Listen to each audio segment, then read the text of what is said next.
အားလုံးမင်္ဂလာပါအခုကတော့ chapter 3ပေါ့အဲ့ထဲမှာပါလဲဆိုတော့ the globalized economy ဆိုတာစီးပွားရေးကိုပြောတာ globalize ဆိုတာကတစ်ကမ္ဘာလုံးပေါ့နော်ကမ္ဘာလုံးနဲ့ဆိုင်တစ်ကမ္ဘာလုံးတနည်းအားဖြင့် international နိုင်ငံတိုင်းကိုပြောတာဆိုတော့နိုင်ငံတိုင်းတစ်ကမ္ဘာလုံးဆိုင်ရာစီးပွားရေးအကြောင်းကိုလေ့လာမယ်အဲ့ဒီကမ္ဘာလုံးဆိုင်ရာစီးပွားရေးဆိုနိုင်ငံတကာနဲ့ဆိုင်တဲ့စီးပွားရေးကမ္ဘာကြီးတစ်ခုလုံးဆိုင်တဲ့စီးပွားရေးအကြောင်းအရာကိုလေ့လာမယ်လေ့လာတဲ့အခါမှာဘာကိုတွေ့မလဲဆိုရင် between 1940 and 1980 18 1914နဲ့1918ကြားမှာ much of the world နိုင်ငံကမ္ဘာတော်တော်များများကမ္ဘာတော်တော်များများဆိုတာကကမ္ဘာမှာရှိတဲ့နိုင်ငံတော်တော်များများကတဲ့ was engaged ဆက်ဆံမှုတွေနှိစက်မှုတွေပတ်သက်မှုတွေဖြစ်တယ်။ဘာတွေနဲ့ဖြစ်တယ်လဲဆိုရင် A World War I ပထမကမ္ဘာစစ်နဲ့ပတ်သက်နေတဲ့ထိစပ်နေတဲ့ဖြစ်ပျက်နေတဲ့ကြုံတွေ့နေရတယ်။ဘယ်နှခုနှစ်ကလဲ1914နဲ့1918ကြားမှာကမ္ဘာပေါ်မှာရှိတဲ့နိုင်ငံတော်တော်များများကပထမကမ္ဘာစစ်ရဲ့ရိုက်ခတ်မှုတွေနဲ့ပတ်သက်မှုတွေဆက်နွယ်မှုတွေခံနေရတယ်လို့ပြောတာ All the United States participate in the fighting ပထမကမ္ဘာစစ်ဖြစ်နေတဲ့အတော်တွင်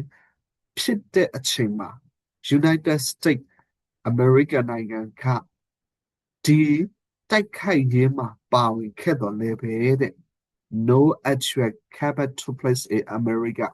ဒါပေမဲ့အဲ့အမေရိကန်နိုင်ငံမှာအထိအခိုက်အရှအနာအဖြစ်ဖြစ်တယ်သိမကြုံရဘူးလို့ပြောတာနော်အဲ့ခါမှာ the war devastated country အဲ့ထဲမှာနိုင်ငံတော်တော်များများကဖြစ်တဲ့အချိန်မှာဘာဖြစ်တယ်လဲဆိုရင် France တဲ့နိုင်ငံတွေ Germany တွေကတော့သူတို့ကတကယ်ကိုပဲမြစ်တက်လာပြီးတော့နော်တကယ်ကိုကမ္ဘာရဲ့ World War မှာနာမည်ကြီးနေပြီးတော့ဘာလဲဆိုရင်ဘာကိုဥဆောင်စလဲဆိုရင် the rise of socialist government in Russia ရုရှားမှာဆိုရင်လည်းပဲရုရှားရဲ့ socialist အစိုးရဘက်ကိုဥဆောင်မှုပြုလုပ်ပေးတယ်အဲ့ဒီရုရှားရဲ့ Soviet ရုရှား socialist အစိုးရကိုဘာအနေနဲ့ပြန်ခေါ်လဲဆိုရင် Soviet Union ဆိုတာက Soviet ရဲ့ပြည်ထောင်စုကိုပြောတာတနည်းအားဖြင့်ဘယ်မှာနိုင်ငံမှာရှိလဲရုရှားနိုင်ငံမှာရှိတယ်နော်ဆိုတော့ဒီရုရှားအစိုးရ socialist ဥဆောင်မှုကိုလုံဆော်ပေးတဲ့ပေါင်ပေးကြတယ်ပေါ့အဲ့ဒါနဲ့ United States ကဘာကြံခဲ့တယ်လဲဆိုတော့ United States ဒီတိုင်းပဲ strong ပေါ့နော်အင်အားကြီးနိုင်ငံဖြစ်ကြံနေပြီးတော့သူကဘယ်လဲဆိုတော့သူ့ရဲ့အနေအထားကဘယ်လိုအနေအထားလဲဆိုရင်အခြားသောနိုင်ငံတွေကိုအခြားသောနိုင်ငံကပထမကမ္ဘာစစ်ဖြစ်တယ်ဖြစ်တဲ့မှာစစ်ပြီးတဲ့ကာလစစ်ပြီးတဲ့ချိန်မှာအဲ့နိုင်ငံမှာတည်ခြင်းမှုတွေပျက်စီးမှုတွေအများကြီးဖြစ်ကြတယ်အဆောက်အအုံတွေလည်းပျက်စီးကြတယ်အဲ့အဆောက်အအုံပျက်စီးတဲ့နိုင်ငံတွေအထိအခိုက်ထိခိုက်မှုဖြစ်တဲ့နိုင်ငံတော်တော်များများကိုသူကဘာလုပ်လဲပိုက်ဆံချီးပေးတဲ့နိုင်ငံအနေနဲ့အမေရိကန်ကရှိနေတယ်အဲ့ဒါနဲ့ the Dawes Plan ပေါ့သူတို့အမေရိကန်ရဲ့အစဉ်အဆက်ဖြစ်တဲ့ Dawes Plan ရှိတယ်အဲ့ဒါကတနည်းအားဖြင့်ဘယ်လိုခေါ်လဲဆိုရင် American Banker American နိုင်ငံရဲ့ bank ဦးစီးတဲ့သူဖြစ်တဲ့ Charles G. Twigg ကသူ့ရဲ့အစဉ်အဆက်ကပါဆိုရင် Dawes Plan ဆိုတဲ့အစဉ်အဆက်နဲ့ဘာလုပ်လဲဆိုရင် United States ကိုအခြားသောနိုင်ငံတွေကိုပိုက်ဆံတွေပေးချီးတယ်ပေးချီးတဲ့အခါမှာဘာအနေနဲ့ပေးချီးလဲဆိုရင်အတိုးနှုန်းနဲ့ပေးချီးတယ်ပေါ့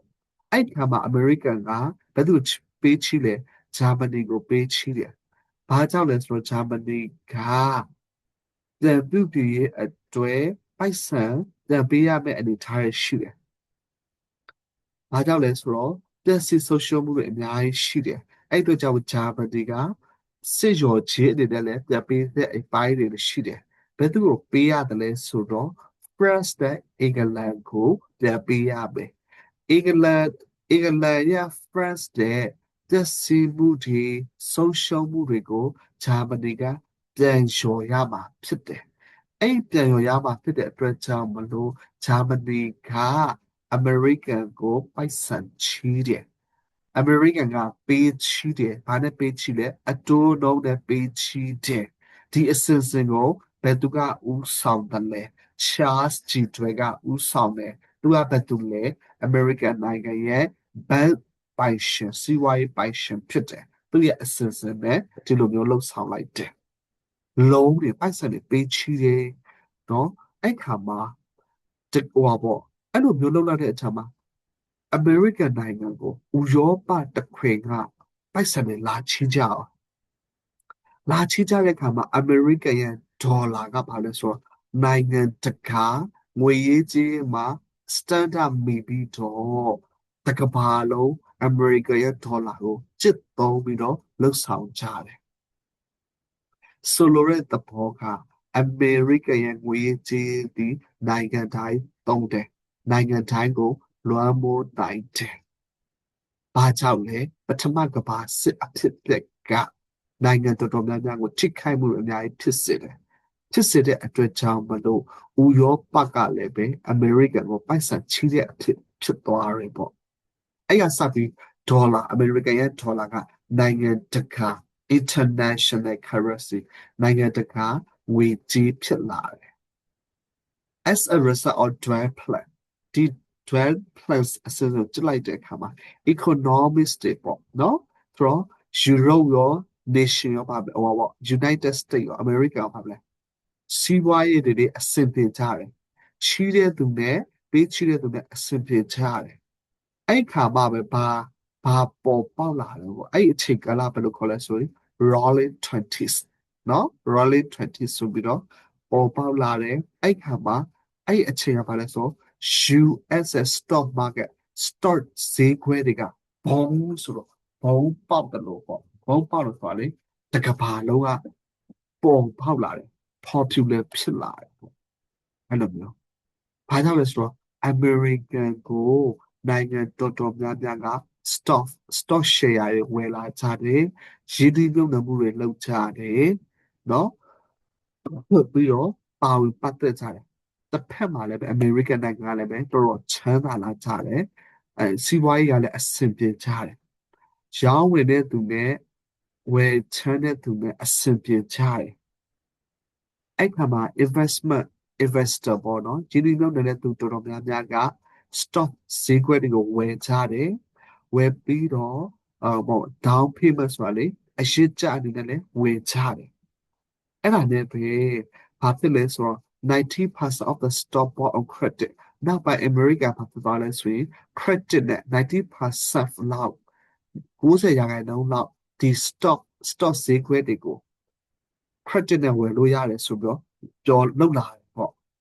တချို့လူတွေကတော့တနည်းအားဖြင့် President Harbor ဟိုဝင်ကလည်းပဲဒီအချိန်ကစေကာလာပြီးတဲ့အချိန်ဖြစ်တဲ့အတွက်ကြောင့်မလို့ဘာပဲဖြစ်ဖြစ်အမေရိကန်နိုင်ငံရဲ့ချမ်းသာကြုံဝမှုစီးပွားရေးတိုးတက်မှုကတော့ဘယ်တော့မှပြီးဆုံးမှာမဟုတ်ချဆုံးသွားမှာမဟုတ်ဘူးဒါကြောင့်1929မှာ US ရဲ့ stock market ဟိုဖြစ်မှာမဟုတ်ဘူးเนาะဒါပေမဲ့လည်းပဲ1929မှာ American US ကပါ stock market ကပါကျသွားတယ် crash ပုတ်တိုက်မှုတွေဖြစ်လာတယ်အဲ့ခါမှာ stock market ကိုဝယ်ထားတဲ့စာချုပ်တွေဝယ်ထားတဲ့သူတွေရောဘာတွေအကုန်လုံးကပြန်ရောင်းကြတယ်ပြန်ရောင်းတဲ့ခါမှာဝယ်တော့ကတော့ဒေါ်လာ1000ပြန်ရောင်းတဲ့ခါမှာဒေါ်လာ900ပဲဖြစ်သွားတာတယ်ဖြစ်သွားတဲ့ခါမှာဈေးနှုန်းတွေကျတော့ဝယ်ထားတဲ့သူတွေရှိသည့်နှုန်းနဲ့သူတွေကပါလေအရှုံးပေါ်ကြတယ်အဲ့အတော်တွင်ကာလမှာအဲ့ဒါနဲ့ပဲအဲ့ after the crash ပေါ့အပို့တိုက်မှုကျဆုံးမှုဖြစ်ပြီးတဲ့အခါမှာဘဏ်တွေကုမ္ပဏီတွေအကုန်လုံးပိတ်ထားရတယ်အလုပ်သမားတွေကလည်းအလုပ်လက်မဲ့တွေဖြစ်လာတယ်ကဘာကြီးကလည်းပါလဲလုံးဝကျဆိုးမိုးမောင်ဖြစ်သွားတယ်အမေရိကန်နိုင်ငံမှာ minus ပြသွားတယ်စီးပွားရေးမှာအဲ့ဖြစ်တဲ့ကြောင့်အမေရိကန်နိုင်ငံစီးပွားရေးသမားတွေဘဏ်သမားတွေနိုင်ငံသားတွေအကုန်လုံးကပါလဲအဲ့အကြတက်ကာလဖြစ်တဲ့ခါကိုဘာလို့ခေါ်လဲ Great Depression လို့ခေါ်တယ် ဘာလို့ Great Depression ဖြစ်တယ်လဲအမေရိကန်ဒီပထမကမ္ဘာစစ်ပြီးတဲ့အခါမှာစီးပွားရေးကောင်းလာတယ်ဒါပေမဲ့တစ်ဖက်မှာ stock ဈေးကွက်တွေကကျဆင်းတဲ့အခါမှာအမေရိကန်ရဲ့စီးပွားရေးတွေကတော်တော်ကျဆင်းနေတဲ့အချိန်ဖြစ်တဲ့အတွက်ကြောင့်လို့အကုန်လုံးကစီးပွားရေးတွေအဆင်မပြေတော့ဝမ်းနဲ့ပူဆွေးဖြစ်ကြတဲ့အခြေအနေကို Great Depression လို့ခေါ်တယ်။အဲ့ဒီထဲမှာ Great Depression ဖြစ်ရခြင်းအကြောင်းကတော့အကြောင်းပြချက်များစွာအများကြီးရှိတာပေါ့။အဲ့ဒီထဲမှာ stock speculation နဲ့ over investment အဲ့ဒီထဲမှာဆိုရင် stock တွေကိုအရှယ်တွက်ချက်လို့တာရဲ့ရောင်းဝယ်မှုများသွားတာရဲ့ဒါတော့ over investment ရင်းနှီးမြှုပ်နှံမှုအရင်များပြားလို့ကြောင့်လည်းဖြစ်တာလည်းပါတယ်တစ်ဖက်မှာလည်းအရင်ပစ္စည်းတွေအရင်ထုတ်ကြရတယ်ပေါ့အရင်ထုတ်လိုက်တဲ့အတွက်ကြောင့်ဘာဖြစ်လဲလိုအပ်တာရောမလိုအပ်တာရောရောင်းလိုအပ်ချက်တဲ့ရောင်းဝယ်တဲ့ထုတ်ကုန်တဲ့မကြည်ပြမှုဖြစ်တဲ့အပိုင်းလည်းဖြစ်သွားတယ်အဲ့ဒါလည်းပဲအခြားသောအကြောင်းပြချက်ဘာဖြစ်သွားလဲဆိုတော့as even distribution of income ရောင်းဝယ်ဖောက်လာတဲ့အခါမှာ income ပေါ့ income ဝင်တဲ့ထွက်ဝင်မပြတဲ့အပိုင်းလည်းဖြစ်လာတယ်ပေါ့နော်တစ်ဖက်မှာတော့ American ချမ်းသာတဲ့သူတွေကတော့သူတို့ရဲ့ဝင်ငွေကမြင့်တက်နေပေမဲ့အလုပ်သမားနဲ့အလုပ်လက်မဲ့သမားတွေအခြေခံလူတန်းစားတွေအတွက်ကတော့ဘာဖြစ်လဲဟိုအများအပြားရှိနေတယ်ပေါ့အဲ့ဒါကိုပြောချင်တာအဲ့ဒါနဲ့ပဲ Great Depression ပြီးသွားတဲ့အခါမှာ American နိုင်ငံကကမ္ဘာအခင်းထဲမှာကမ္ဘာစီးပွားရေးထဲမှာပြန်ဝင်ပြီးတော့ခြေဆက်လာတယ်အဲ့ဒါနဲ့ဘာပုံစံနဲ့ပြန်ခြေဆက်လာလဲဆိုတော့ trade နဲ့ investment တွေပေါ့ကုန်သွယ်ရေးတွေရင်းနှီးမြှုပ်နှံမှုတွေနဲ့ပြန်လုပ်လာတယ်အဲ့ခါမှာအလုံးလက်မဲ့တဲ့သူတွေကဥရောပတစ်ခွေမှာရှိတယ်အမေရိကန်တစ်ခွေမှာလည်းရှိတယ်ပေါ့အဲ့ဒီအလုံးလက်မဲ့တဲ့သူတွေကိုအလုံးအကိုက်ခွေလန်းနေရအောင်ဒါတွေကိုလှုပ်ဆောင်နိုင်ဖို့အတွက်နိုင်ငံတော်တော်များများစဉ်းစားကြရဲအမေရိကန်တွေ Great Britain တွေ France တွေလည်းပဲဒီဟာတွေကိုအလုပ်လက်မဲ့လူတွေများများအလုပ်ကန်ခွင့်လည်းရရှိအောင်ဆိုပြီးတော့ Britain တွေ United States တွေ France တွေကဥဆောင်မှုပြုလုပ်လာတယ်။ဘာလို့ဥဆောင်မှုပြုလုပ်လာဆိုရင် Social Relief Program ဆိုတော့လူတွေအားလုံးအတွက်ဆိုင်တဲ့ program ကိုလုပ်လာတယ်ပေါ့။အဲ့ခါမှာ American President ဖြစ်တဲ့ Franklin Roosevelt ကတော့ဒီ program ကိုဥဆောင်ပြီးတော့နော်ပြန်လုပ်လာတယ်ပေါ့။ဘာပုံစံနဲ့ပဲလဲဆိုတော့UD ဆိုတဲ့ပုံစံနဲ့လှုပ်ဆောင်ပြီးတော့အဲ့ထက်မှာပါလဲ Public Works Program လူတွေအားလုံးအလုပ်ကိုင်တဲ့ဆိုင်တဲ့အလုပ်ဘိုင်းဆိုင်ရာတွေလည်းပဲထက်စင်စားလာတယ်အထူးသဖြင့် Work Progress Administration အလုပ်တွေနဲ့ပါတဲ့စီမံခန့်ခွဲမှုတွေ Welfare Progress ကျန်းမာရေးလူမှုရေးစီးပွားရေးအဲ့လိုမျိုးဆိုင်တဲ့အကြောင်းတရားတွေ Social Security နောက်လူအားလုံးဆိုင်တဲ့လုံခြုံမှုအပိုင်းတွေကိုထက်စင်စားလာတယ်တိုင်းပြည်အတွက်အလုံးလက်မဲ့တဲ့ဟာတွေကို short ချမှုရအတွက်အများနဲ့ဆိုင်တဲ့အရာတွေထက်စင်စားလာတယ်လို့ပြောတာ American သမ္မတ Roosevelt က Okay ဒီဟာနဲ့ပတ်သက်ပြီးတော့ American က back to work အလုပ်တွေဖြစ်လာပြီးတော့နော်ဘာဖြစ်လဲဆိုရင်တစ်ဖက်မှာလည်းပဲအလုပ်မလုပ်နိုင်တဲ့သူတွေကိုအလုပ်ကိုင်ထဲမှာပြန်ဝင်နိုင်ဖို့ရအတွက်လှုပ်ဆောင်ပေးတယ် production ကာကွယ်မှုတွေလည်းလုပ်တယ်တစ်ဖက်မှာလည်းပဲ American ရဲ့ကြုံတွေ့နေရတဲ့ depression တွေကိုနော်ပြန်လဲတုံ့ပြန်ဖို့ရအတွက် short ချနိုင်ဖို့အတွက် Italy, Germany, Japan တွေကလည်းပဲဘယ်ကိုသွားတယ်လဲဆိုရင် political shift toward dictatorship သူတို့ရဲ့နိုင်ငံရေးကလည်းပဲအာဏာရှင်ပဲရောက်သွားပြီတော့အဲ့ခါမှာ Germany ပေါ့သူကပါလဲဆိုရင် Nazi Party ပေါ်ပေါက်လာတယ်1930မှာ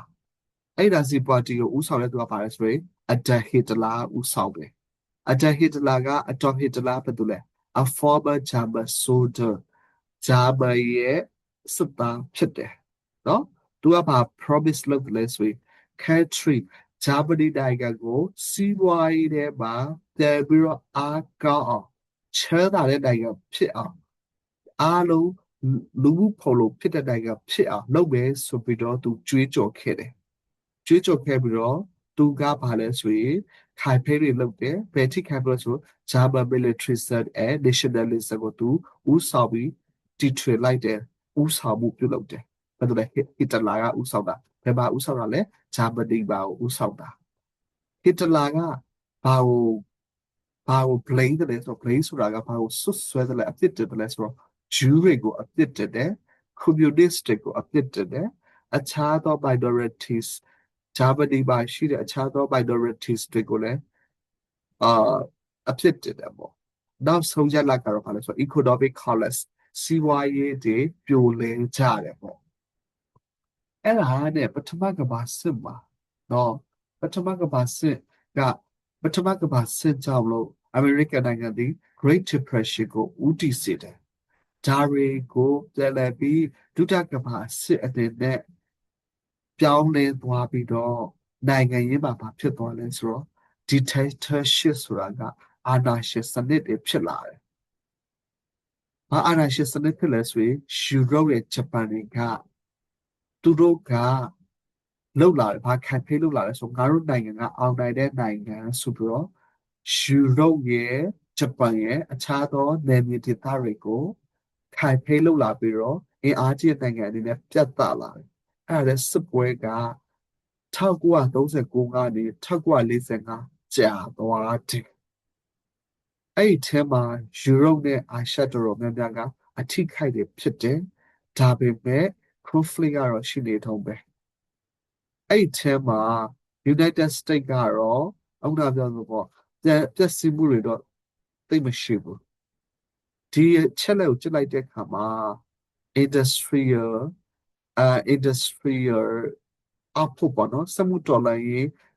ဖြစ်ပေါ်လာတဲ့ result အရာထဲမှာလည်းတွေ့ရတယ်ပေါ့ United States ကဘာပဲဖြစ်ဖြစ်ကမ္ဘာစီးပွားရေးစနစ်မှာဦးဆောင်နေတဲ့သူစီးပွားရေးအင်အားရှိတဲ့နိုင်ငံဖြစ်နေတော့ပဲ US ဒေါ်လာလည်းပဲကမ္ဘာပေါ်မှာ stand up ဖြစ်တော့ပဲအဲ့ဒါနဲ့ပဲ American ကို investment လူတွေပြန်လုပ်ကြတယ် American ကလည်းပဲစီးပွားရေးကုန်ထုတ်ရေးမှာနိုင်ငံတကာကုန်သွယ်ရေးမှာဘိုးအနေနဲ့ပြန်ဖြစ်လာတယ်အဲ့ခါမှာ